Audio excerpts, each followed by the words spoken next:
where I hoped I would be able to share some really up-to-date information, but they swore us to secrecy because it's not going to be official and whatever. But the meeting was the San Diego Prescription Drug Abuse Task Force and the Methamphetamine Task Force. And it's two organizations that are run by the County Board of Supervisors to kind of take the pulse of where we are with drug abuse, opioids, how that impacts prevention, recovery, criminal justice, the courts, our educational system, and everything else. So, you know, I'm always kind of interested. Well, let me give you a little bit of background on myself. I've been I am with the National Council on Alcoholism and Drug Dependence in San Diego. We're an all-volunteer organization that specifically directs our attention to prevention and education at middle schools and high schools. So we don't offer services or beds or, you know, treatment or that kind of thing, but really reach out in the hopes that our efforts will prevent people, especially young people, from getting involved with drugs and alcohol at an early age. The National Institute of Health tells us that the longer we can prevent young people from trying, testing, using drugs and alcohol until their brains develop, the better chance we have of not impacting their cognitive ability, their long-term chances of staying out of addiction, the better behavior models you're going to get.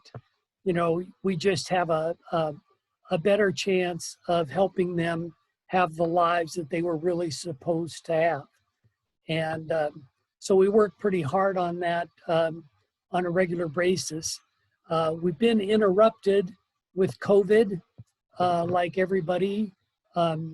So some of the things that I will talk about may seem to be, you know, in the past tense, but there are some future events that I would very much like to get your support and encouragement on, because I think that the, you know, our society needs to help our young people find better alternatives than drugs and alcohol that seem to be so prevalent in today's society.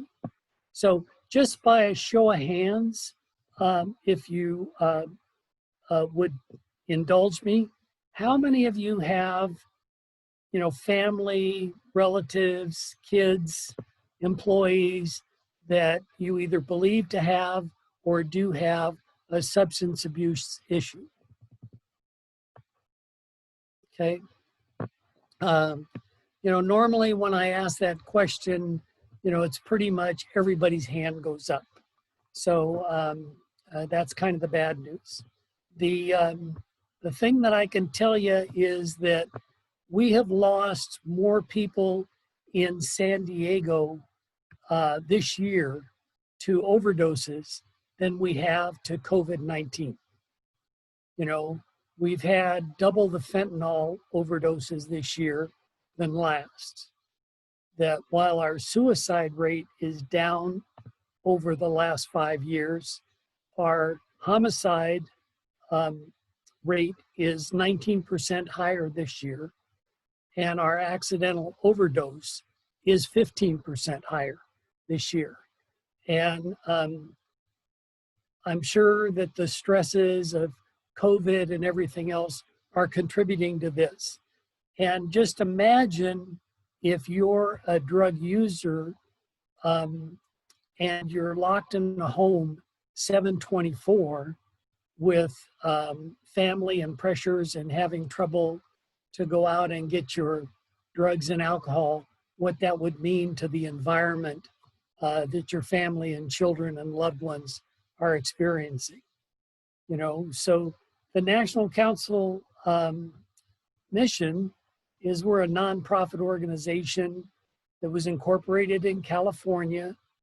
The corporation is organized for the purpose of providing community resources dedicated to the intervention of alcoholism, drug addiction, and the devastating consequences of alcohol and other drugs on individuals, families, and communities. To this end, you know, we've, you know, I retired in 2014 from, you know, being in San Diego. When I first came to San Diego, really, I was down in the heartland, but in the middle career years, I ran a wholesale plumbing operation on Vineyard in Escondido. So I'm familiar with the community and what goes back. It's several years ago, of course, but that's it. But I live in San Marcos and I'm a North County resident. So we've concentrated a lot of our efforts in North County. But for example, you know, we showed films called Do No Harm, which dealt with the immense devastation that was caused by kind of the medical community's writing of prescription drugs almost on a wholesale level. I mean, I'm sure you've all heard of Purdue Pharmaceuticals and the number of suits against them by states and communities and whatever for just the wholesale prescriptions that they were writing and encouraging doctors to do things like, you know, millions of pills into communities with only several tens of thousands of people. Here in San Diego County, in 2015, I believe was the year, maybe it was 2014, there were 30 opioid prescriptions, 30 pills for every man, woman, and child in the county were written by our doctors. And if you can imagine, in order to get to that number, you know, when most of us don't take those kinds of pills, how many were going out to people who were abusing perhaps. But we showed that film at several high schools, Valley Center High School, Mission Hills High School, San Marcos High School. We got involved with a film that I would like to show you a trailer of that we're going to be working with the district attorney for the County of San Diego, the County of San Diego Education Board, along with an organization called Natural High, and a lot of school districts. Chris Herron, who's the story is about, was a All-American basketball player in high school with the McDonald basketball team, was recruited by almost every major basketball organization in the United States, ended up going to Boston University and being a star on the team, but kicked off the team because of drug abuse, transferred to Fresno State, continued to play basketball there, and was drafted by the Denver Nuggets, went on and was traded to the Boston Celtics, became an all-star there, but arrested several times for heroin possession. Left the NBA here in the United States, went and played in Europe, had more trouble. Finally, one group of his friends got him into recovery.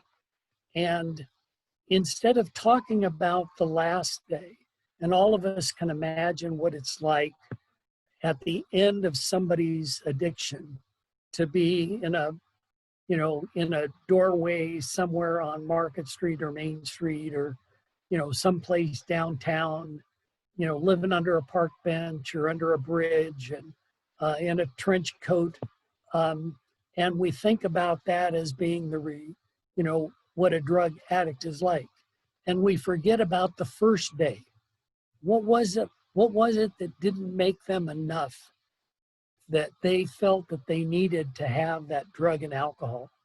And so Chris Herron approaches it with the idea that there is no reason for you to go to drugs and alcohol to get that feeling of enough, that we should have a support system in the schools with a trusted adult, one trusted adult to work with it. So if I can, I'd like to show you the trailer for the film, which the DA and the County Board of Education is going to attempt to show to 30,000 8th and 9th graders on December 15th with a live engagement with Chris Herron to show them the options that there are to going down that path. So give me just a minute, because I've never done this before.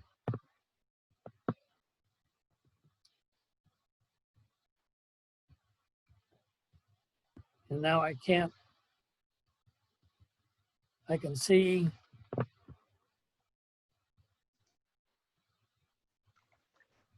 Yes, so what you want to do is you want to bring up whatever you're going to show on the screen. And then from there, go back to the Zoom meeting and go to the bottom toolbar that we talked about and click on the share screen option. Okay, I'm just, I had it waiting for me and now it's gone. So give me just a minute. Sure thing.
Are you seeing that?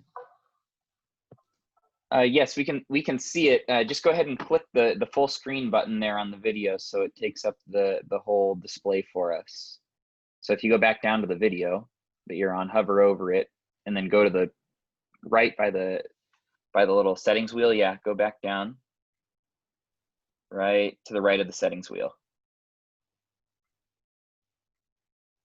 There you go. Click that. There you go. Click it. And then make sure your volume is up as well so that it's not on mute or anything.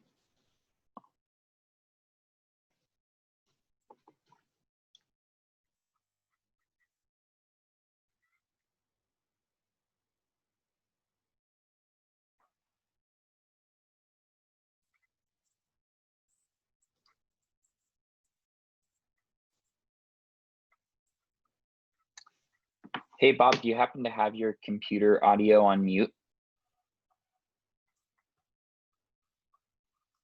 On mute? Yeah, none of us can hear your video that you're playing. Can you hear it on your end, or is it Yes. on mute? Okay.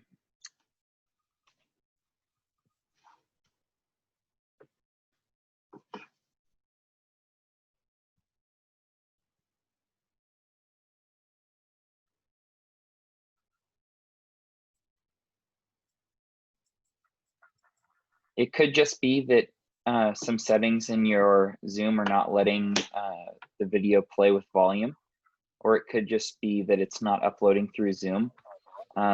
Would you mind just explaining to us what the video was about then? Because I don't know that we're going to be able to hear it. Not at all. I apologize for that. I should have checked before. That's no problem. Yeah. Um, Hey, Logan, if it's on YouTube, can you go to the YouTube and show it on your screen? yeah, it is on YouTube. So YouTube and then the first day trailer.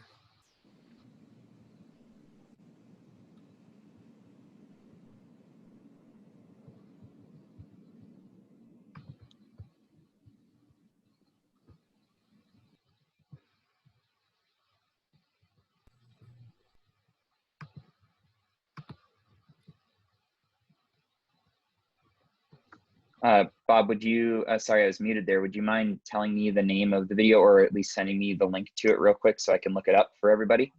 The first day trailer. All right, On let me pull that up for you. First day trailer.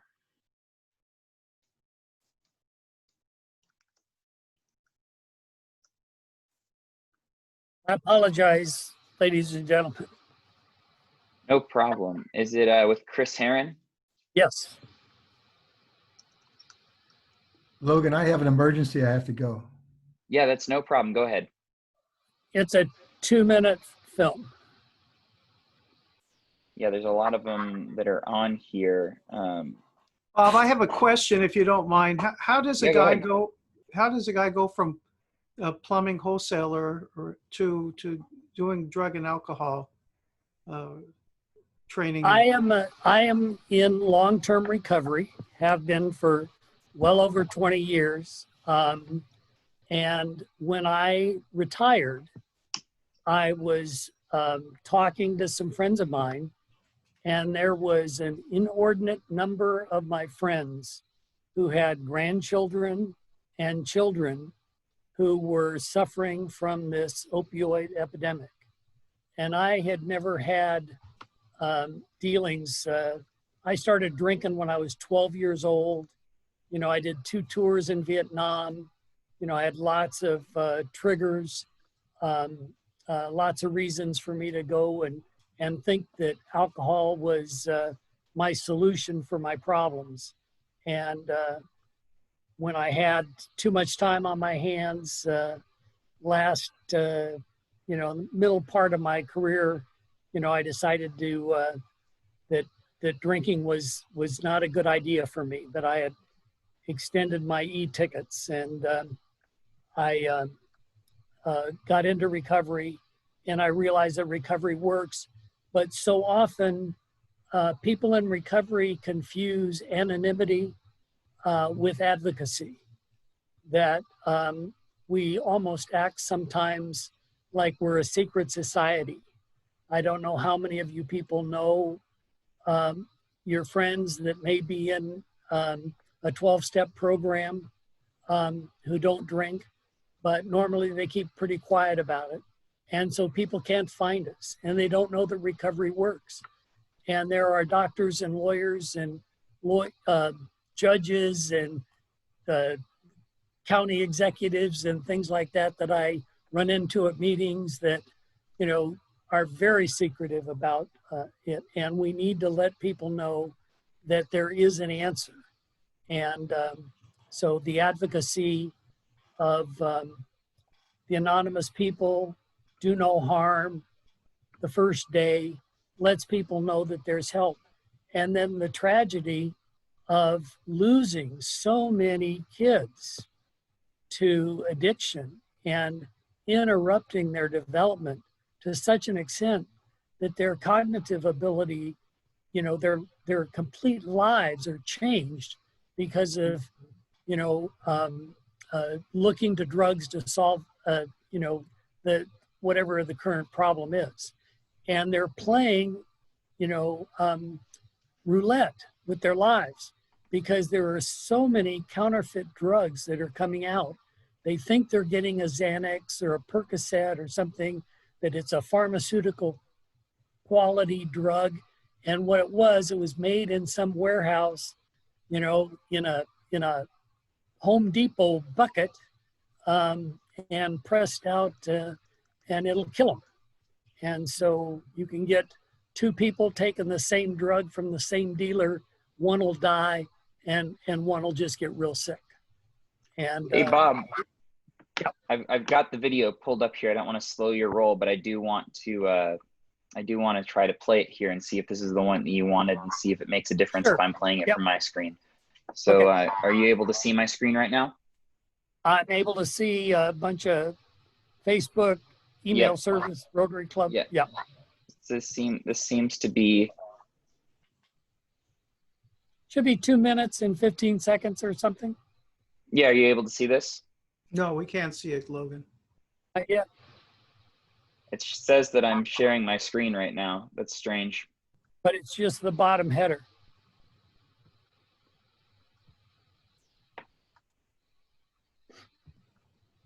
Oh, On there it is. Okay, very good. Let me pull it back here. Does that make any difference? Yes. Can't hear the sound, Logan. Yeah, I don't think it's going to let us play the audio for whatever Do reason. you have the I don't audio know. down below, the audio part? Yeah, it's on. It's up, and yeah. Okay. And I'm hearing it. I just don't think that Zoom is Yeah, it's allowing coming. us to play audio through the actual screen sharing portion of it. So I think we're going to have to skip on the actual video portion of it, Bob. But if you would like to continue, I'm sorry we can't play that. I just can't get the audio to work either way. Okay, I'm sorry. Well, you know, you can rent this video. It's a 2-hour video. It's well worth the time.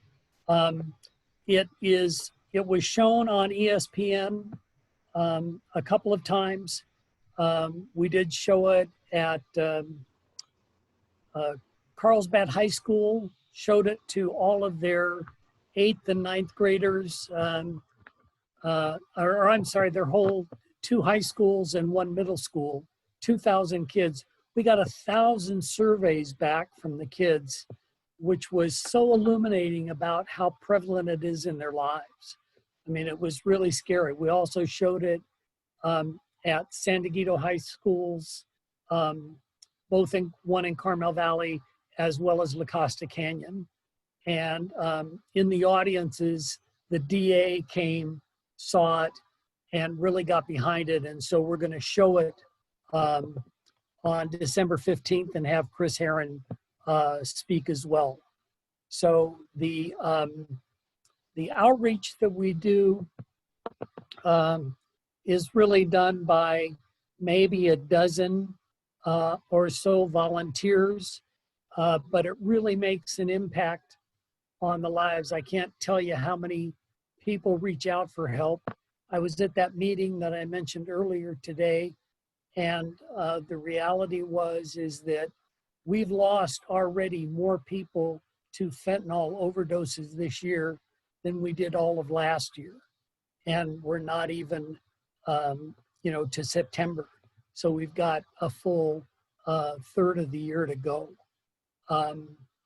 The help that we would ask from organizations like yourself is that, I've committed to Deputy DA Terry Perez a $5,000 scholarship to encourage the high school students to develop Facebook, Instagram, whatever vehicles they use to communicate with one another, to get every 8th and 9th grader we can, and to encourage the principals to encourage their students and find ways to make sure that the kids see this film. Because if we can just save, the Heron people want to save 1 life a day, and we're losing, last year, I don't want to misquote the number, but, we lost well over 70,000 people to overdoses in the United States. I told you earlier that I'd done 2 tours in Vietnam. That is more people than we lost in Vietnam. And we lose those people every year. And they get younger and younger every year. And so I have 7 grandchildren, and I want to make sure that, you know, we have a society that nurtures them and gives them an opportunity to develop completely the way God meant them to develop, and not to be letting drugs and alcohol spoil their lives. So that's my pitch, I guess, and I think my time is up, if I've got it right, Logan. Well, if you want to take a few minutes, Bob, to answer questions from everybody in the meeting, we would appreciate that too. But everybody, a round of applause for Bob, and thank you for coming to provide us our speaking role today. We really appreciate you. Thank you.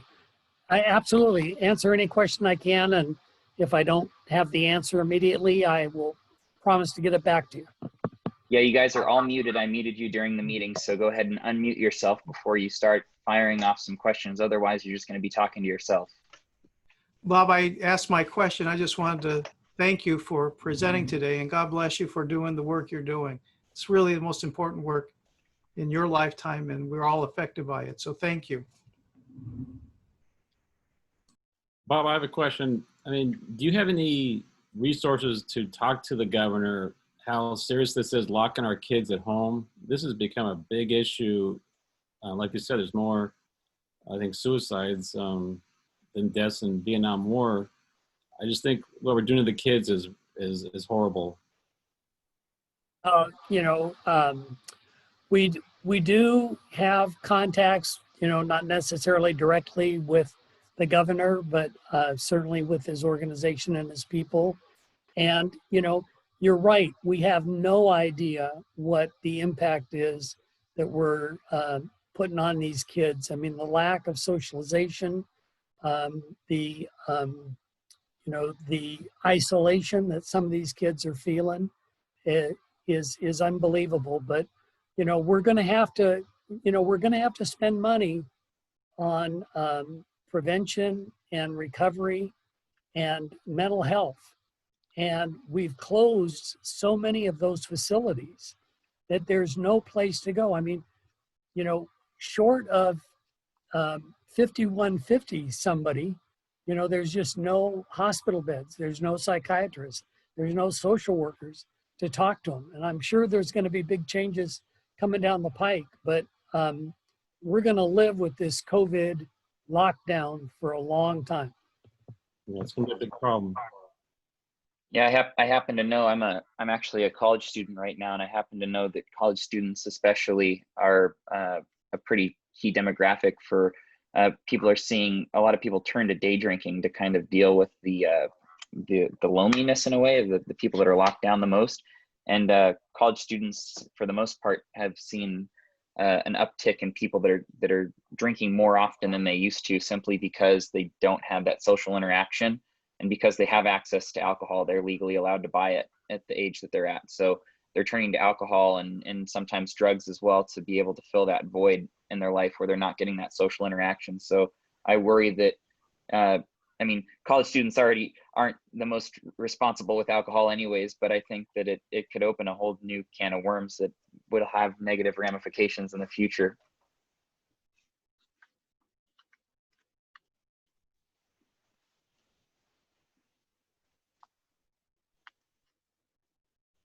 Yeah. Oh, Ken, you got a question?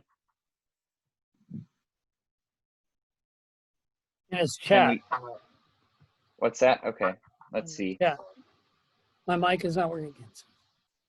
My website, yes, it's www.ncadd-sd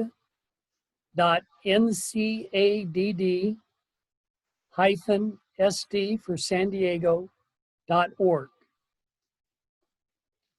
Hey, Bob, do you happen to have that available for you to put into the chat so everybody can get that? Can you type that into the chat?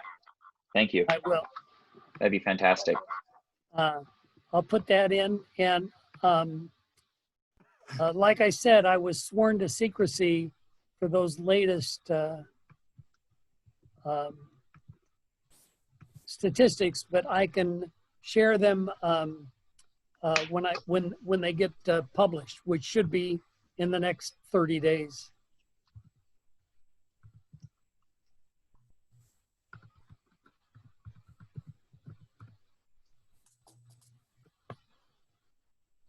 All right, it's up in the chat, everybody. So if you want to take a look in your chat box at the bottom of the screen, Bob posted his website there. So go ahead and copy and paste that or write that down wherever you want to do with it. Make sure you get it in there. And he's also got his contact information in there as well. Anybody got any other questions for Bob before we let him go?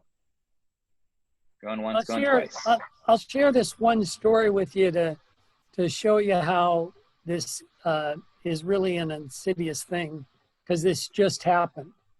In the fall of 2018, I got a call from the father of a young man, 43 years old, who was a lawyer, who was having a terrible time with opioids because he had been prescribed a prescription for an accident and had gotten addicted to it and had moved from the prescription drugs because he couldn't get them anymore from his prescribers and couldn't doctor shop for prescribers, went to the street and got addicted to black tar heroin.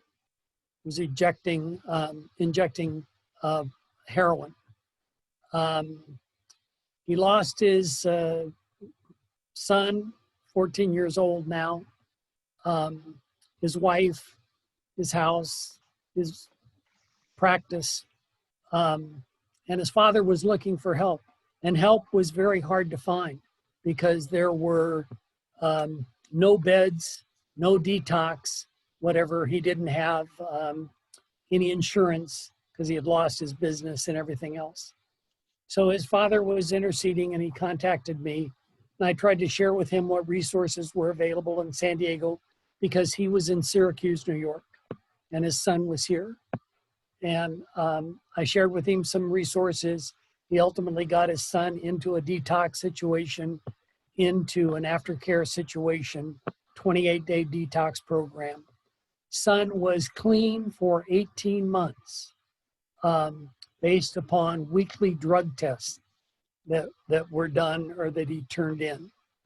And 3 weeks ago, Wednesday, the son was found dead from an overdose. The coroner pharmaceutical tests are not back yet, so I don't know exactly what it was, but it was believed that it was illicit drugs of some sort, whether they were prescription pills or he was injecting, I don't know. But the father, called me because he needed help cleaning out the apartment. They can't travel because of COVID and things like that. And I mean, it just devastates the family that here's someone who came from obviously a well-to-do, good family, had everything going for him, got hooked on drugs because of a prescription that was given for an injury. And that's how powerful these drugs are. So even older people, what we're seeing too is that older people who used to be able to take their back medicine and their Percocet for the occasional thing. I went to the dentist and had a tooth pulled yesterday. First thing he wanted to do was give me narco for the pain from my tooth, and I didn't take it. And, so there are hazards out there that, you need to be aware of. And so while our focus is on young people and whatever, middle age, old age, whatever, we're all at risk with these drugs because they're so powerful today. So I just wanted to share that with you. Yeah, it is a really powerful message and actually pretty topical right now. I mean, there's plenty of people who are struggling with drugs and alcohol, and I think even more so now, and we'll only begin to see the effects of it later once we get out of this whole COVID situation. But we definitely want to thank you for coming and spending your time with us and giving us your firsthand and professional experience to be able to shed some light on it that we may have not known before. This year's Rotary slogan is Rotary Opens Opportunities, and this year I chose as my speaker gift to give out these challenge coins. I was inspired by my dad. He was on the SWAT team in Escondido for many years, and they used challenge coins with each other to basically try to catch each other without it. And if you caught somebody without their challenge coin and presented it, basically you had to do push-ups or something silly. But I'm using it as a way to say, if I don't have mine on my person and you see me, I'll put some money in our blue box at our Rotary meeting next time I go to the meeting. So I will be giving this to Ray to be able to give to you. Oh, look at that. There you go. I have my honorary deputy sheriff's badge, so I do support them, and we have worked with them on a lot of projects. So, and also the FBI Academy, we went to their academy as well. So we try and support law enforcement, and we understand the need for criminal justice with drug abusers, but we also harm reduction is also close to our heart. So. Well, thank you very much, Thank Bob. you. We appreciate that, and we'll let you get going. But we want to give you one last round of applause and send you on your way. Thank you so much, Thank Bob. you. All right. Bye-bye. Bye-bye. All right, everybody. That was our speaker portion of the meeting. But now I'd like to just let you know, if you didn't already know, Steve Weitzen is here. He's our district governor. Great guy. I've gotten to know him over the last little bit of time. I was a little late to getting started with my presidency because we were a little late on the ball anyways, but he helped me get up to date, and I got to know him pretty well up at PETS and through our various Zoom meetings. But I'd like to let him say a few words and introduce himself to you guys. Well, thank you, Logan. Appreciate it. Nice to be with everybody. I understand you're starting to meet in person at the Cucharo, Casina del Charo. Charo restaurant. Yeah. So now that I know that, I'll look forward to making my official visit to you, but I wanted to come visit and see you all. This was interesting for me because I've heard people talk about having, in this era of Zoom, having the speaker go first rather than holding them to the end of the meet, toward the end of the meeting. And I thought it was very effective to be able to do that, and I like it, and I'll recommend it to the other clubs as I make visits. I think it's very smart. I also want to tell you one other observation I have. Logan, you are outstanding. You are an outstanding president. I mean, the club is lucky to have you. And when you're done with college and when you're done starting your business, I want you to get in line to be district governor because you have the it factor. And it's really fantastic to see how you conduct yourself and how you run the meeting and how you have embraced your club and they've embraced you. So this is my big takeaway, is to see you at this level, and you're only going to get better. So I'm going to keep my eye on you and make sure you don't go somewhere else to like Kiwanis or Optimus. Oh no, I can't. I've been in Rotary my whole life, so I can't be a turncoat on everybody like that. But thank you for the kind words. Those certainly mean a lot to me, and I think that it should mean a lot to the club and as a whole, especially a lot of our longtime members, because what you see from me here really is a tribute to how they led by example for me and my time growing up and learning from them. When I was in high school and in middle school, I came to all of our club activities and sat in on a couple club meetings here and there. And so I learned how to do things by watching them. And so a lot of the people you see in this meeting are people that I looked up to and continue to look up to, and people I use as my examples. So they're the reason why I'm able to do the job as well as I am. So a big round of applause for everybody else really is what is deserved. So you guys have done a great job in bringing Logan around. It's to your credit. We have 62 clubs in our district, and I'm telling you, you're one of like 3 or 4 presidents that really stand out, Logan. So thank you.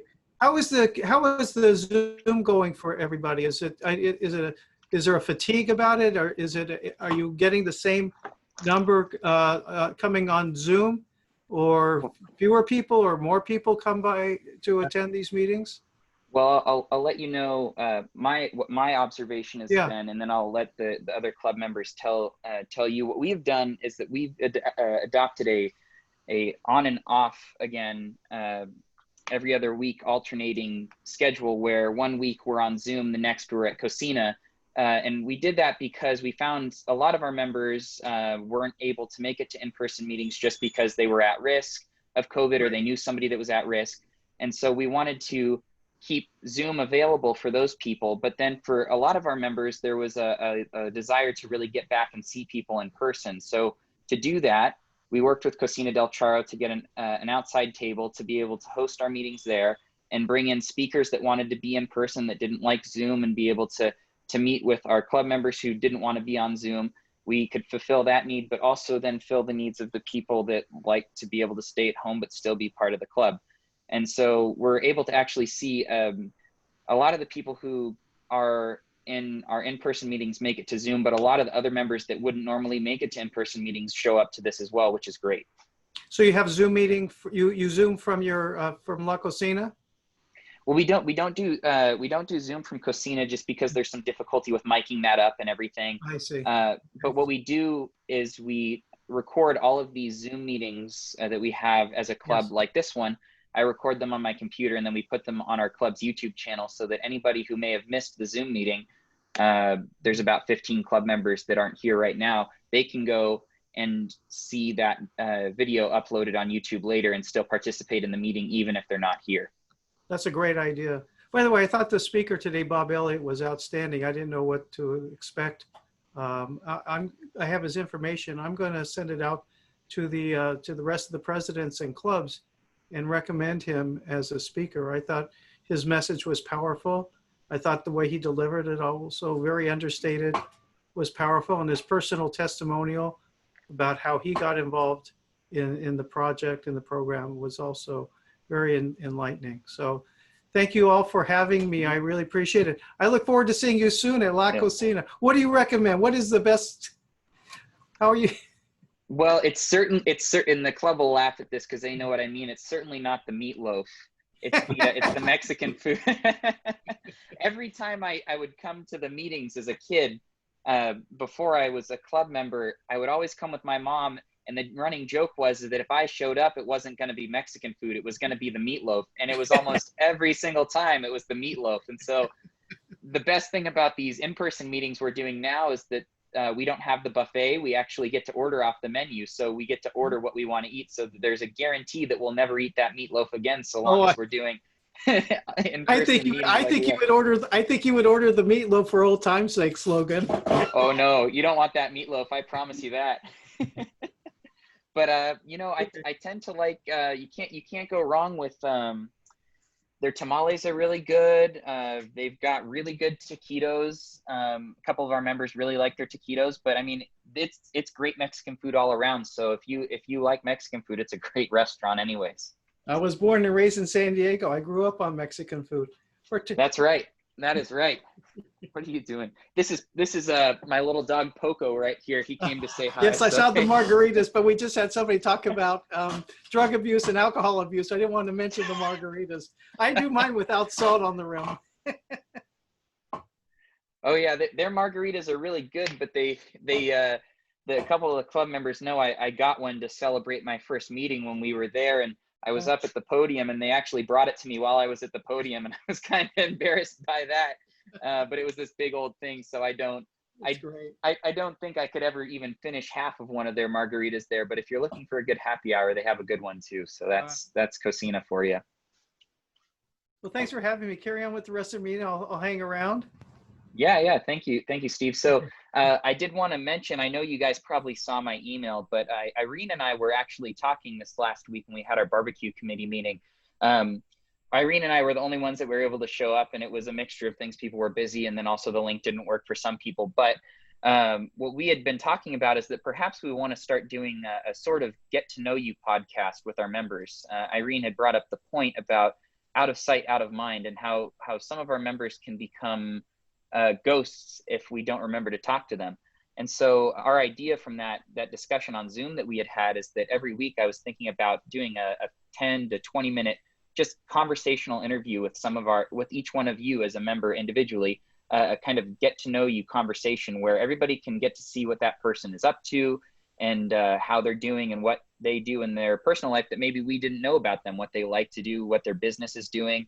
And it's a way that'll connect us in kind of a conversational way that doesn't sound necessarily like an interview, that's just a recorded conversation. Podcasts are really big right now. I don't know if you know it, but the top podcaster in the world just got paid $100 million for his podcast. I'm not saying that we're going to get anywhere near that, but it's a great format to be able to just put on in the background and maybe get to know somebody that you didn't know already. So we're going to be starting that off, and I just wanted to get your feedback on that and see what you guys thought about it, because Irene and I thought that it'd be a pretty good move.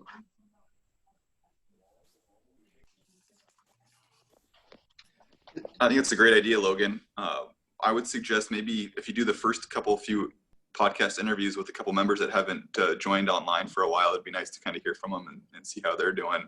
And would you post those on the YouTube channel as well? Yeah, so I would record them via Zoom, and then what I'll do is I'll post it as an audio and video format, and I'll post it up right after the meeting is done with that person, and you'll just be able to watch it, and I'll put it in the playlist. So I have all of our Zoom meetings in a Rotary Zoom meeting playlist, and then I'll put those in a Rotary podcast Get to Know You playlist on our channel as well, so it'll be easier to find. So that's how that'll work. And I was thinking about, I actually want to probably get Lloyd as in my first interview, because we were talking, he had some pretty interesting things to say about his car, and I want to see how he's doing with his car build and all of that. So I'll probably get him on to talk shop on cars again, because that was pretty fun. And then maybe I can get Neil Wysocki on as well. We haven't heard from him in a while. And I have a couple of his paintings actually hanging in my room, and I could talk art with him because I'm an artist as well. So I was thinking about getting some of those people on that we don't usually get to hear from. But those will probably be my first couple. And then I'll need some brave volunteers just to have conversation with me. And you don't have to worry about thinking that everybody's listening or anything like that, or be nervous. It's just me and you talking, and then it'll be posted later. So you can email me if your availability for it, everybody, and we'll get it going. But I really think that it would serve some value as far as getting to know people in a way that maybe you wouldn't have talked to them, or maybe you don't usually talk to them at a meeting, but this kind of open conversation between two people will let you see more into the type of person they are. And then when we get back to normal meetings, you'll get to see them in a different way, get to know them in a way that you may not have already known them. So I think it's good to keep in touch with people that way. And then another, what was that, Bill? Video also, not just, listening to somebody talk. It's going to be in video format. Yeah, so it'll be like this, and I'll have it recorded where it'll be kind of a grid view like this, where it'll be my face and the face of the person that I'm talking to side by side, and it'll look just like this, but the pictures will be bigger because there won't be 16 different people's faces on the screen. It'll be recorded just like this. It'll be casual. It'll be just a conversation between two people, and it'll be nice. And I find that a lot of times when you talk to people in just a conversational way, you get to know them a whole lot better. I think that I was definitely inspired by what Irene had to say at our last meeting about our I miss you jar. If you weren't there, and you may have gotten a text message from one of us there, but Irene came up with this great idea of doing the I miss you jar, and she took our club directory and put everybody's phone number into the jar. And while you're at the meeting, if you pull somebody's name out of the jar, you have to text them a funny message, an I miss you message, something, and just let them know that you are missing them at the meeting and that you're still thinking about them. So I think that was a great idea. That helped to inspire us for the podcast Get to Know You idea. And I think that just staying connected as a club is really important right now. And one of the things that we had talked about in detail was about how Rotarians put service above self, but sometimes we have to do service amongst ourselves as club members to make sure that we are servicing our club, so that our club can go out and do those projects in the future. If there's no morale and no camaraderie between us as members, and we feel like we don't belong, and that the club is fading away from us because of COVID, then it's hard to get involved and want to come back and do those service projects in the future. So I think that right now, it's very important for us to focus on this self-care and making sure that our members are well serviced so that we can serve the community in the future. So those are my thoughts on that topic. And if you guys have any extra stuff to talk about on that point, we'd love to hear it.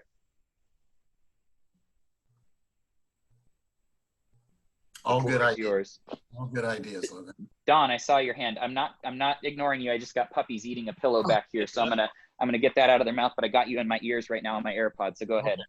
Yeah. So last week, Marianne Dijak came and talked about possibly our club could do a section of the Escondido Creek. And I thought that might be a good thing for us to do since we really haven't been doing too many projects. So I didn't know if we could bring that up at the next board meeting or what.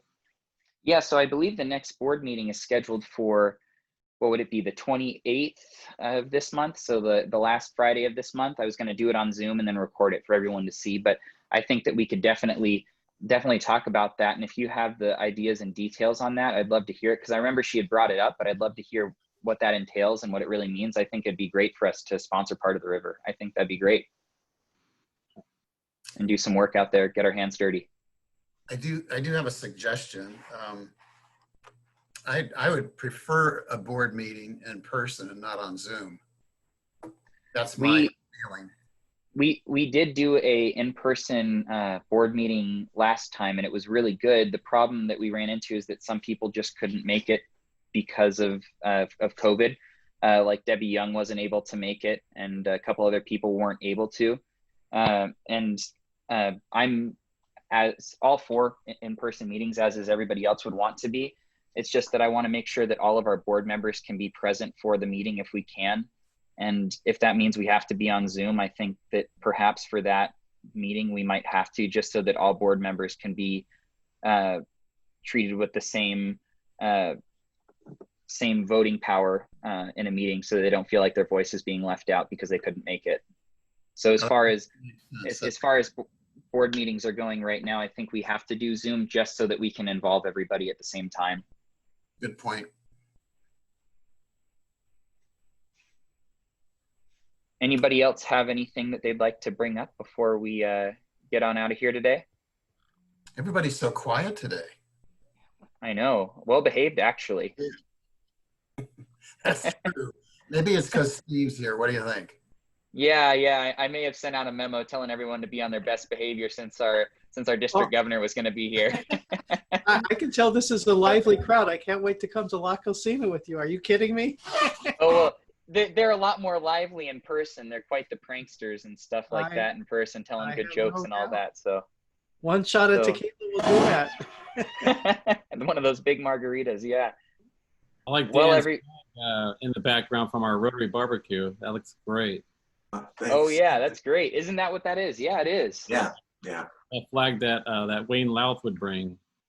Yeah. Dan's always got some interesting background going on over there. He's always in a different spot. I think last week he was on the Death Star or something like that, but now he's under the American flag. There you go. All right, everybody. Well, with that, I think I will say thank you all for coming. Thank you, Steve, for coming and joining us, and we'll look forward to seeing you at Cocina.